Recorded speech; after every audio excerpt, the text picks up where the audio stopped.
ہم کریں گے ہر مظلوم کی حمایت۔ السلام علیکم ناظرین، میں ہوں حورین فاطمہ اور آپ دیکھ رہے ہیں حمایتی نیوز HD چینل۔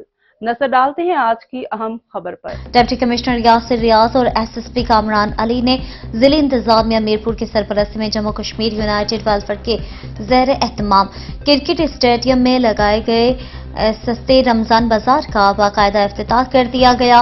رمضان سستے بازار میں آٹا، چینی، دالیں، سبزی، فروٹ، گوشت، گیس سلنڈر، ملبوسات سمیت دیگر روزمرہ استعمال کی اشیاء شامل ہیں جو مارکیٹ ریٹ سے نہایت ہی کم قیمت پر دستیاب ہیں۔ ڈپٹی کمشنر یاسر ریاض نے افتتاح کے بعد سستے رمضان بازار کا باقاعدہ دورہ کیا۔ دورے کے دوران انہوں نے اشیاء خوردونوش کی کوالٹی اور مقدار کی پڑتال کی اور اشیاء خوردونوش کے معیار کو تسلی بخش قرار دیا۔ انہوں نے سستے رمضان بازار میں لگائے گئے مختلف اسٹالوں کے مالکان سے کہا کہ وہ رمضان کی آمد سے قبل اور عید تک اسی طرح تمام اشیاء معیاری اور کوالٹی کے مطابق لوگوں کو سستے داموں فروخت کریں تاکہ غریب اور مفلس افراد کو رمضان میں بھرپور ریلیف مل سکے۔